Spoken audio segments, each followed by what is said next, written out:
하나님은 우리에게 복음을 주셨습니다. 지금 에스겔이 이 말씀을 선포할 때는 예루살렘이 멸망했죠.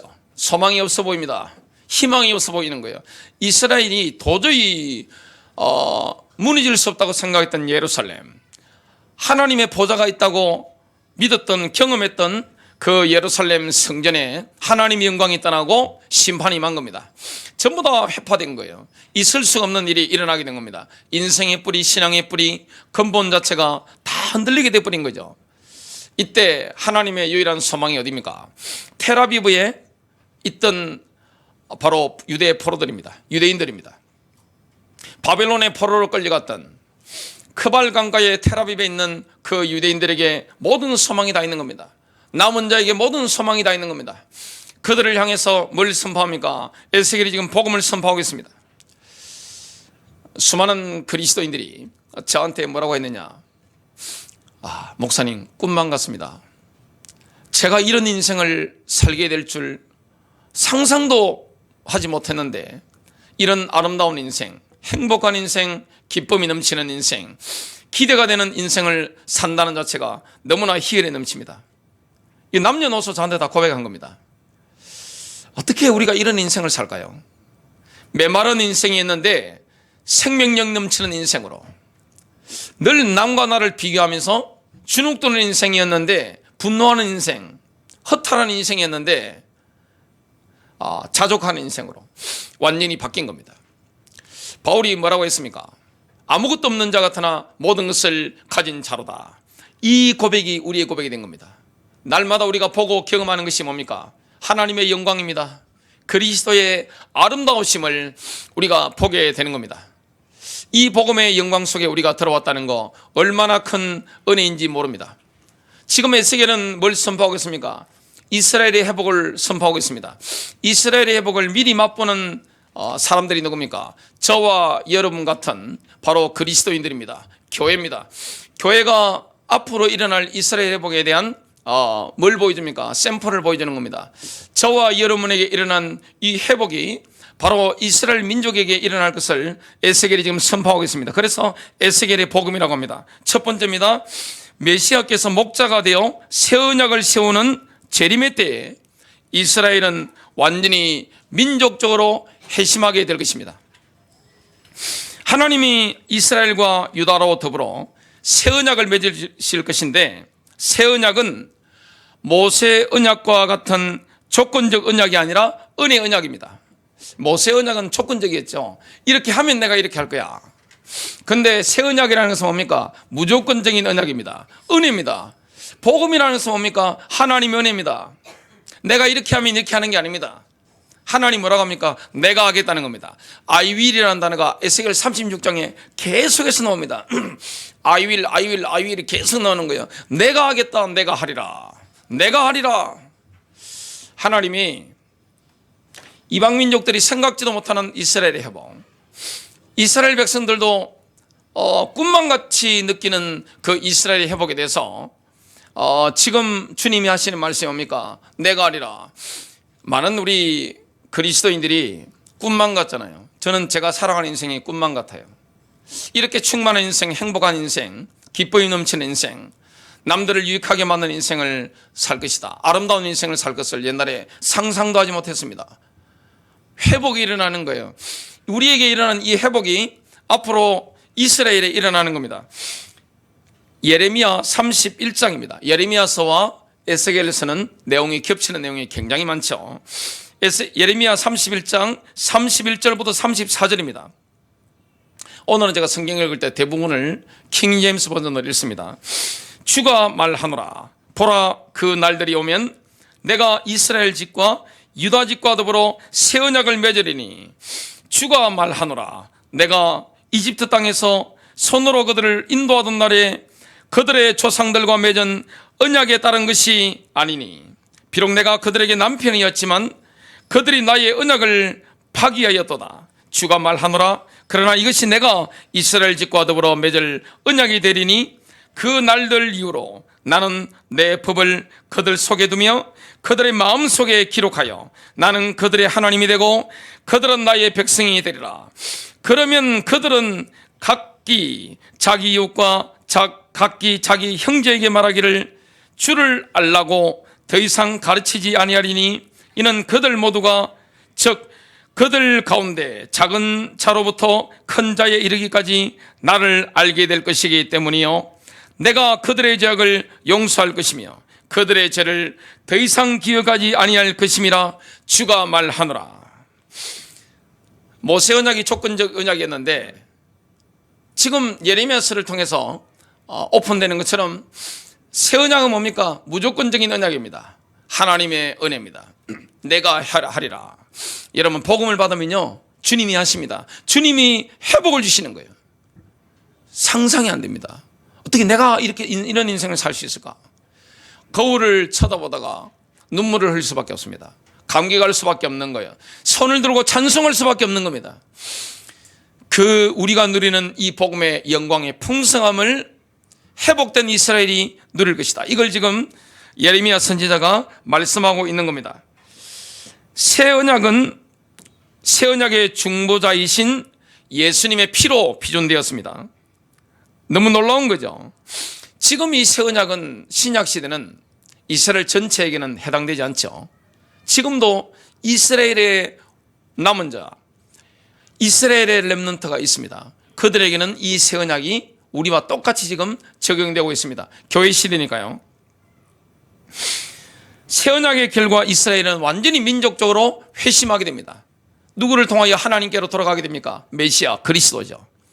그리스도를 통하여 하나님과 관계가 회복되게 됩니다. 이 은혜가 있는 거죠. 이스라엘이 회심하여 새 언약의 축복을 누리는 날에는 더 이상 죄를 발견할 수 없을 겁니다. 예레미야서 50장 19절부터 20절입니다.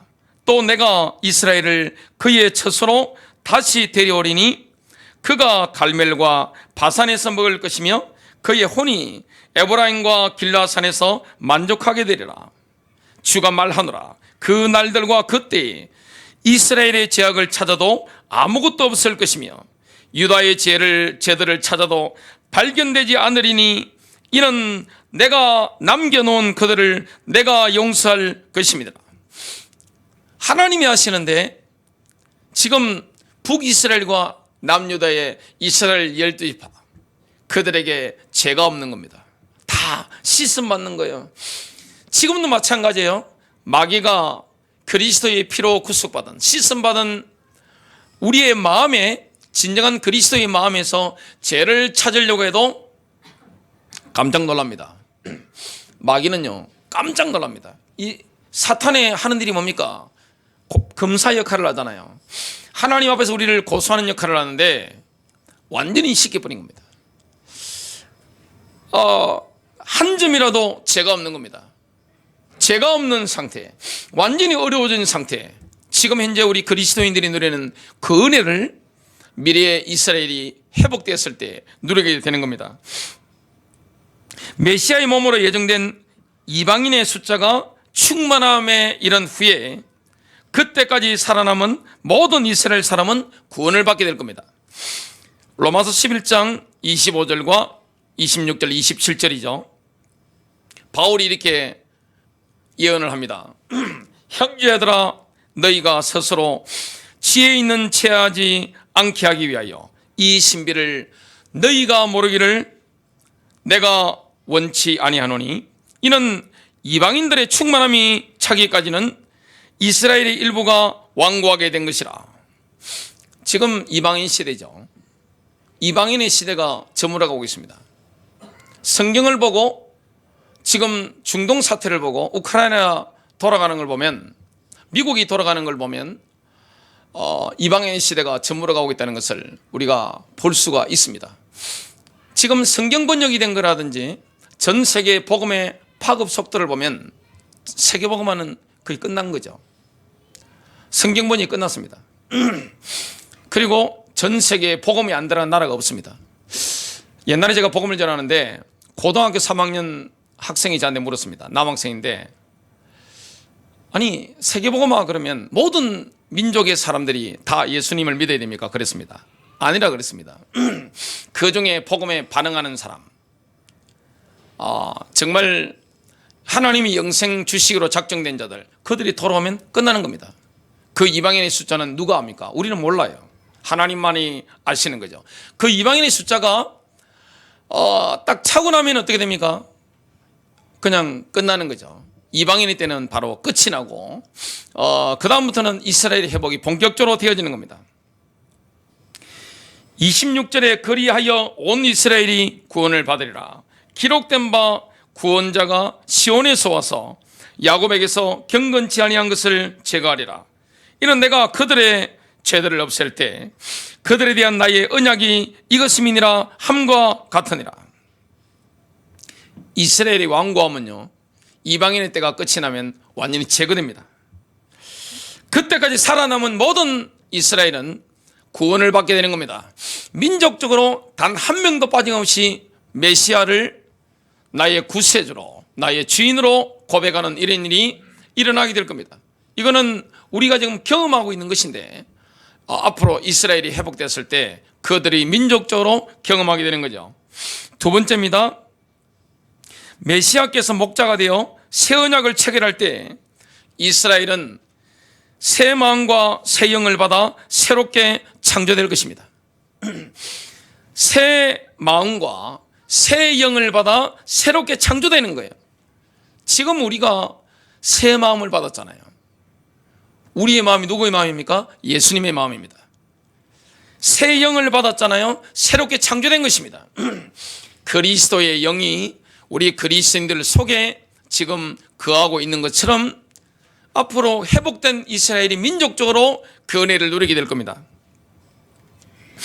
하나님께서 이스라엘의 남은 자에게 주를 나는 마음을 주실 때 이스라엘의 남은 자는 완전한 마음으로 하나님께 돌아오게 됩니다.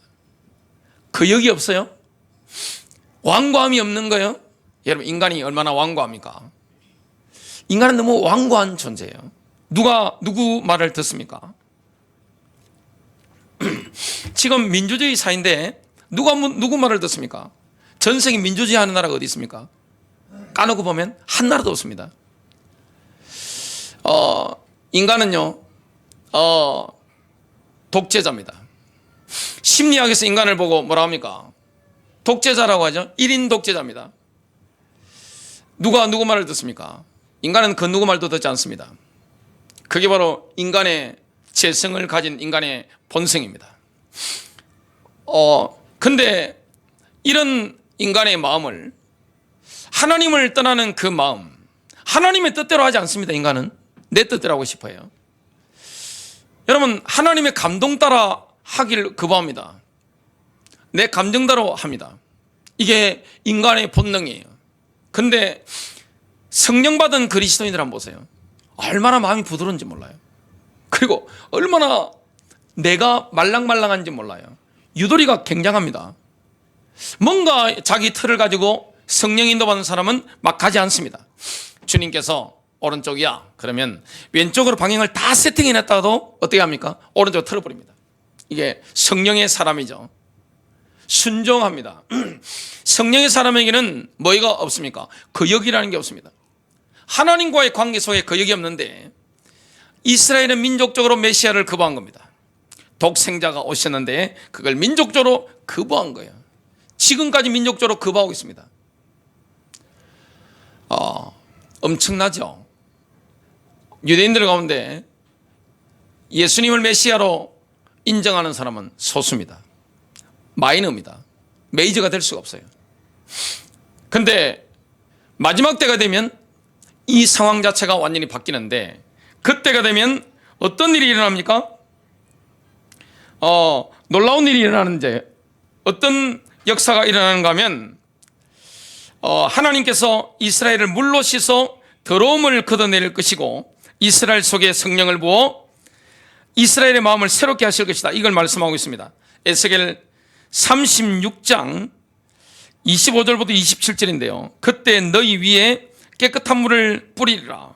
그러면 너희가 깨끗게 되리니 너희 모든 더러움과 너희의 모든 우상들로부터 내가 너희를 깨끗게 하리라. 내가 또 너희에게 새 마음을 주고 너희 안에 새 영을 넣으리라. 내가 너희 육체에서 돌 같은 마음을 제거하고 살 같은 마음을 주리라. 또 내가 나의 영을 내 안에 두어 너희로 나의 규례대로 행하게 하리니 너희가 나의 명령을 준수하고 행하리라. 이런 놀라운 말씀을 하고 있습니다. 인간의 문제가 뭡니까? 마음의 문제입니다. 인간이 얼마나 완고합니까? 근데 주님께서 뭘 시도하십니까? 심장 이식을 시도합니다. 우리 그리스도인들은 성령 받았단 말이죠. 새 마음을 받았단 말이죠. 심장 이식이 된 사람들이죠. 정말 성령의 사람들 특징이 뭡니까? 구원받은 진정한 그리스도인들은요, 심장 이식이 된 겁니다. 새로운 마음을 받은 겁니다. 이전 마음이 아니에요. 예수의 마음으로 심장 이식이 된 거예요. 하트가 바뀐 겁니다. 마음이 바뀐 거예요. 마인드 자체가 바뀐 거예요. 마음과 생각과 가치관 자체가, 세계관 자체가 바뀐 사람들이 누굽니까? 바로 진정한 그리스도인들입니다. 이걸 마지막 시대에 이스라엘이 민족적으로 경험하게 되는 겁니다. 내 마음이 완전히 하나님을 향해서 부드러운 마음으로 이렇게 딱 바뀌는 거죠. 성령님의 인도를 받을 수 있도록 우리 안에 새 영을 주님이 넣으신 것처럼 이스라엘에게 그렇게 하시겠다 분명히 말씀하고 있습니다. 이걸 예언한 선지자가 요엘 선지자인데요, 요엘 선지자는 민족적으로 회심한 이스라엘의 남은 자에게 하나님께서 성령을 부어주실 것을 예언합니다. 요엘서 2장 28절, 그 후에 내가 내 영을 만민에게 부어주리니 너희 자녀들이 장래일을 말할 것이며 너희 늙은이는 꿈을 꾸며 너희 젊은이는 이상을 볼 것이며 너희 젊은이가 환상을 보리라. 성령 받으면 이런 일이 일어나게 됩니다. 이스라엘의 남은 자들은 마지막 때 보좌의 축복을 누리게 됩니다. 그들에게 나타나는 영적인 파워가 엄청납니다. 지금 교회 시대에 성령 받은 사람들 한번 보세요. 성령의 능력이 임하는 사람들 한번 보세요. 그 파워가 엄청난 겁니다. 그 성령 받은 사람들은 하나님의 마음을 흡족하게 만들잖아요. 이 땅에 교회들 보면 진짜 성령 받고 성령께 사로잡힌 사람들을 하나님의 마음을 울도록 만들죠. 그리고 그 부모나 다른 그리스도인들이 그 성령 충만한 하나님의 다음 세대를 바라보면 어떻게 됩니까? 눈물을 흘리게 되는 겁니다. 이런 인물들이 일어나는 것처럼 교회 안에 지금 이런 인물들이 많죠. 굉장히 많이 일어나고 있습니다. 전 세계를 보면 성령 받은 사람, 하나님의 성령께 사로잡힌 사람들, 하나님을 울도록 만들고 다른 그리스도인들로 하여금 정말 감동이 돼서 눈물 흘리게 만드는 그런 그리스도인들이 전 세계에서 지금 엄청나게 지금 일어나고 있습니다. 그것처럼 그런 일이 누구에게 일어납니까? 이스라엘의 회복이 일어나면 이스라엘 민족적으로 다 일어나게 되는 겁니다. 주님은 이 일을 하시겠다고 말씀했습니다. 그래서 복음입니다. 내가 하리라. 하나님이 하시게 되는 겁니다. 이스라엘의 회복은 하나님이 하시는 거예요. 큰 세 번째입니다. 메시아께서 목자가 되어 새 언약을 체결할 때 하나님의 영이 임하여 심히 마른 뼈인 이스라엘이 부활할 것입니다. 지금 이스라엘은 민족적으로 심히 마른 뼈죠. 죽어 있는 겁니다.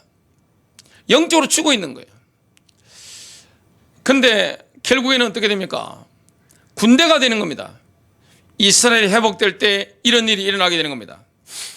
여러분, 군대가 되면 일당 100입니다. 일당 1000이에요. 일당 만입니다. 14만 4천 명 요한계시록에 나오죠. 여러분, 14만 4천 명은 우리 이방인 교회하고는 상관이 없는 숫자입니다. 특정한 단체에서 14만 4천 그러면서 이렇게 하는데, 사실 렘넌트라는 단어, 14만 4천, 이 모든 것들이 근본적으로는 이방인들에게 속하는 게 아니에요. 다 어디에 속하는 겁니까? 유대인들입니다. 근데 우리가 남은 자라는 것은 영적으로 그걸 따와서 우리가 적용할 수 있는 것이고, 14만 4천을 우리가 영적으로 적용할 수 있지만 근원적으로 그 렘넌트와 14만 4천 명은 이방인과 상관이 없는 겁니다. 누굽니까? 유대인들입니다. 마지막 때 회복된 유대인들입니다. 그 14만 4천이 복음 전할 때 어떤 능력이 일어납니까? 여러분, 제가 청교도 책을 보면서 늘 느끼는 게 있습니다. 야, 어떻게 성경을 이렇게 깊이 있게 알 수 있을까? 그 영적인 깊이라는 것이 한국 교회 수준하고는 완전히 그냥 너무 수준 차이가 나가지고 그런 책을 많이 읽어버리면 한국의 웬만한 설교를 들을 수가 없습니다. 굉장히 수준이 높아요. 그리고 너무너무 본질적인 것을 포기해야 됩니다. 아무래도 한국 기독교는 한국의 토양에 이렇게 맞추다 보니까, 사람들에게 맞추다 보니까 왜곡된 게 상당히 많죠. 근데 유럽 기독교만 하더라도 영국이나 미국이나 저 독일 같은 기독교 역사가 2000년 되는 그게 책들을 쭉 보면 얼마나 본질적인지 모릅니다. 제가 깜짝 놀란 게 뭐냐면 이 성경책 가지고 사업하는 것이 없더라고요. 뭐 장사한다든지 사람에게 맞춰가지고 비 맞춘다든지 그런 게 전혀 없는 걸로 제가 깜짝 놀랐습니다. 근데 더 본질적인 것은 유대인들 가운데 집에 쫓겨나가지고 예수를 믿는 사람들, 목숨 걸었죠. 이미 아버지로부터 잘려난 겁니다. 자기 어머니와 자기 누나나 동생하고도 거의 끝이 난 겁니다. 근데 이들이 뭐합니까? 예수님을 메시아로 고백하고 주님을 믿죠. 그들이 진정한 렘넌트죠. 근데 그들이 성경 해설하는 걸 제가 한번 들어보고 글 정하는 걸 제가 봤는데 이게 수준이 다른 거예요.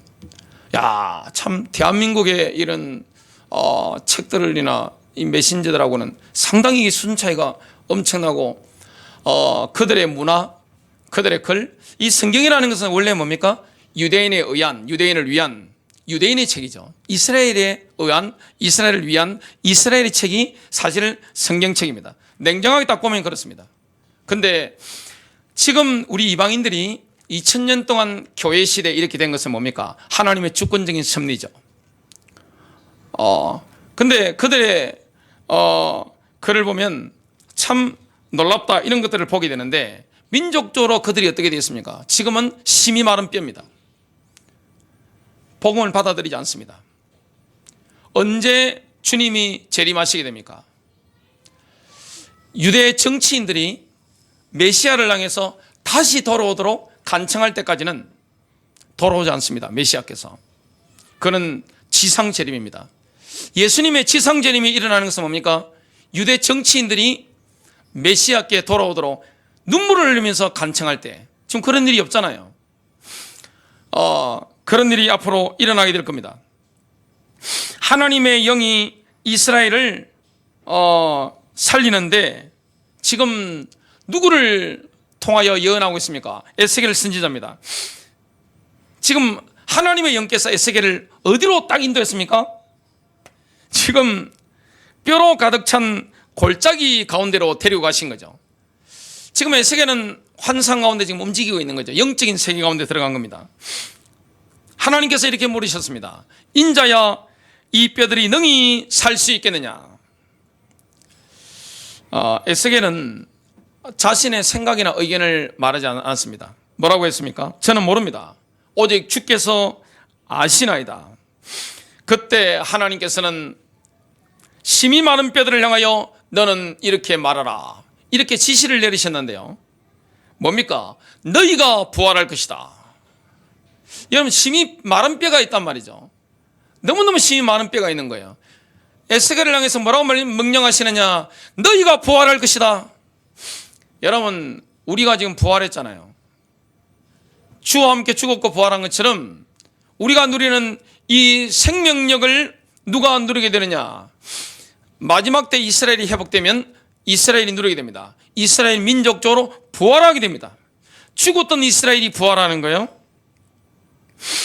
에스겔 37장 5절 하반절부터 6절입니다.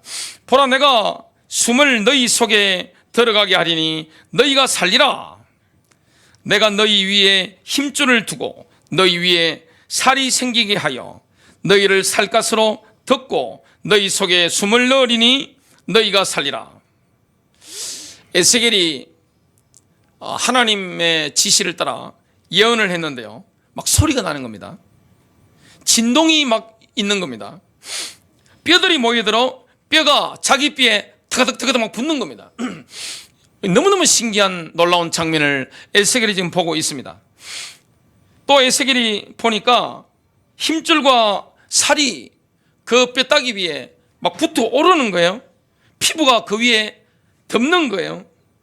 근데 그 속에 지금 뭐가 없습니까? 사람은 그 형상을 갖췄는데 숨이 없는 겁니다. 에스겔이 하나님의 명령을 따라 바람에게 예언합니다. 그때 죽어 있었던 이스라엘이 다시 살아나서 심히 큰 군대로 변형이 됩니다. 에스겔 37장 10절, 이에 내가 그분께서 명령하신 대로 대언하였더니 숨이 그들에게 들어가매 그들이 살아서 자기 발로 서는데 심히 큰 군대더라. 이게 뭐하고 비슷한 장면인가 하면 에스겔 37장이 지금 숨을 불어넣으니까 어떻게 됩니까? 예언을 하니까 막 갑자기 마른 뼈가 살아나면서 저 뼈가 자기 위치에 딱딱딱 다 붙는 거예요. 살이 오르는 거예요. 피부가 덮이는 거예요. 그러면서 이 생기를 태어나니까 바람을 향해서 예언을 하니까 어떤 일이 납니까? 군대가 되어버리는 겁니다. 창세기 2장의 인간 창조와 사실은 똑같은 겁니다. 하나님이 우리 인간을 그렇게 창조하시는 겁니다. 그걸 지금 보고 있는 겁니다. 에스겔은 예수 그리스도께서 왕이신 상태에서 다윗이 이스라엘 12지파를 다스리는 비전을 받습니다. 다른 왕이 다스린다면 북이스라엘 10지파가 동의하기 힘듭니다. 근데 북이스라엘 10지파도 다윗이 다스린다면 누구나 승복하는 거죠. 다윗은 그만큼 뛰어난 왕입니다. 이스라엘이 남북한 남유다와 북이스라엘 그걸 다 통합할 수 있는 역량과 믿음과 그릇을 가지고 있는 인물이 누굽니까? 다윗이죠. 에스겔 37장 24절입니다. 내 종 다윗이 그들 위에 왕이 될 것이며 그들 모두에게는 한 목자가 있으리라. 그들은 또한 나의 명령대로 행하고 나의 규례들을 준수하며 그것들을 행하리라.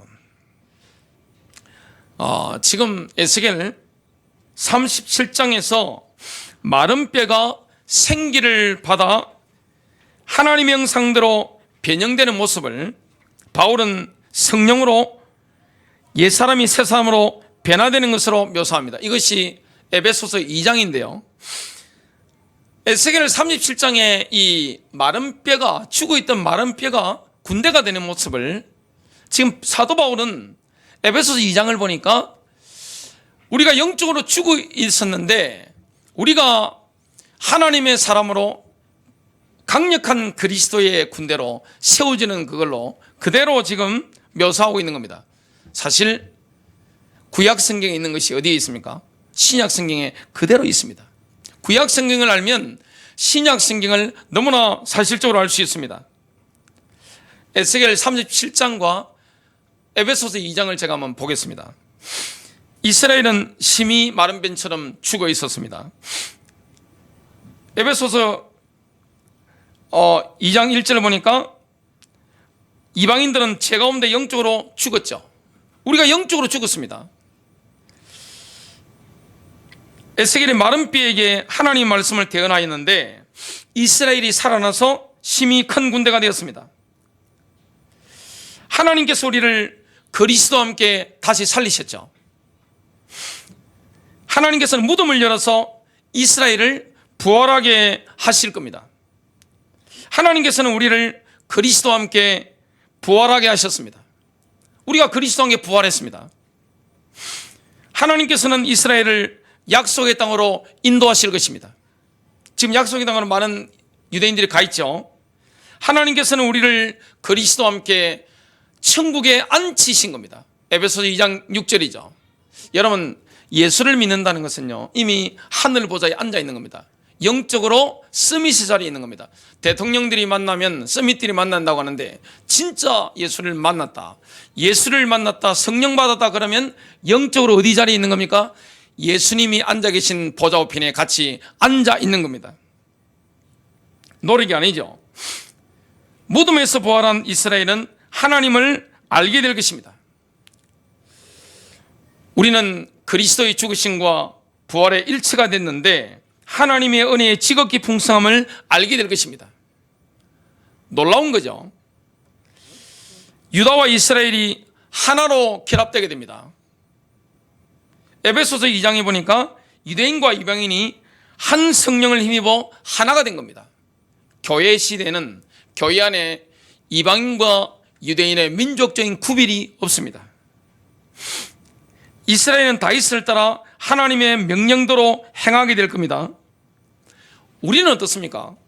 하나님께서 미리 정하신 길로 행하도록 창조된 작품이 된 겁니다. 하나님이 원하시는 길로 가도록 우리가 창조된 거죠.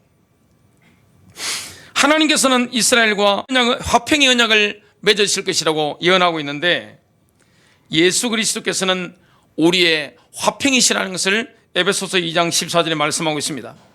중간에 막힌 담을 자기 육체로 허신 겁니다. 그래서 우리는 이 시대는 어떻게 됩니까? 하나님의 임재로 바로 들어갈 수 있는 거죠. 하나님의 성소가 이스라엘 가운데 영원문토록 있을 것을 에스겔은 예언하고 있습니다. 이방인이 그리스도 안에서 성령을 통해 하나님의 성전으로 함께 세워져 있습니다. 지금 우리 이방인들은요, 교회 안에 벽돌처럼 이렇게 성전으로 세워져 있는 거죠. 이런 어마어마한 시대를 우리가 살고 있습니다. 지금 우리가 뭘 바라봅니까? 이스라엘의 회복입니다. 지금은 교회 시대입니다. 얼마나 풍성한 시대입니까? 이스라엘이 미래에 누릴 그 풍성함을 우리 그리스도인들이 누리는 겁니다. 노미널 크리스찬들은, 명목상의 그리스도인들은 신령한 복에 관심이 없죠. 오직 이 땅의 물질 축복, 이것만 관심이 있습니다. 그건 틀린 겁니다. 그건 따라오는 겁니다. 지금 우리가 누리는 것은 뭡니까? 하늘의 신령한 복입니다. 예수를 믿으면 깜짝 놀라는 것이 있습니다. 눈이 획가닥 뒤집을 정도로, 눈이 희둥거려질 정도로 엄청난 것을 깨닫게 됩니다. 이스라엘 백성들은 모세의 인도를 따라 가나안 땅에 들어갔죠. 그 이후에 바톤 터치가 일어났는데 여호수아를 따라 들어갑니다. 들어가서 보고 깜짝 놀라는 겁니다. 과연 하나님이 말씀하신 대로 젖과 꿀이 흐르는 땅이었습니다. 어마어마한 거예요. 야, 어떻게 메마른 광야 40년 동안 헤매다가 그 풍성한 가나안 땅에 들어갔는데 눈이 희둥거려지는 거예요. 엄청난 거예요. 지금 우리는 메마른 인생을 거기에 살았죠. 하나님 없으니까 소망이 없었죠. 메말라 있었습니다. 그러나 예수의 피를 힘입어 씻음받고 구속받고 성령 받은 사람은 눈이 희둥거려지는 응답을 받게 됩니다. 그게 뭡니까? 에베소서 1장에 나오는 하늘의 신령한 복입니다. 하나님 다 주신 거예요. 예수를 믿는다는 것은 뭡니까? 다 받은 것입니다. 그리고 예수를 믿는다는 것은 뭡니까? 에베소서 2장 6절 말씀처럼 이미 하나님 보좌 우편에 예수 그리스도와 함께 앉아 있는 겁니다. 신자가 된다는 거, 인간으로 태어났다는 거, 내가 예수 믿는다는 것은 엄청난 거예요. 그래서 풍성함이 있는 겁니다. 이런 생명의 풍성함, 이 능력을 앞으로 회복된 이스라엘이 누리게 됩니다. 지금 이걸 보면요, 이방인의 때가 지금 저물고 있다는 것을 확실히 알게 됩니다. 제가 절기 설교를 지금 매년마다 하고 있는데 그 공부하면서 느낀 게 있습니다. 이방의 시대가 확실히 저물고 있구나. 이거는 성경과 교회사와 세상 돌아가는 미디어만 보더라도 확실히 알 수 있는 겁니다. 우리가 뭐 해야 됩니까? 복음 전하는 겁니다. 내가 그리스도의 신부로 준비되는 겁니다. 정말 나와 관계된 사람에게, 그리고 온라인으로 불특정 다수에게 뭘 전하는 겁니까? 복음을 전하는 겁니다. 영혼을 깨우는 겁니다. 승리하시기를 주님의 이름으로 축복합니다.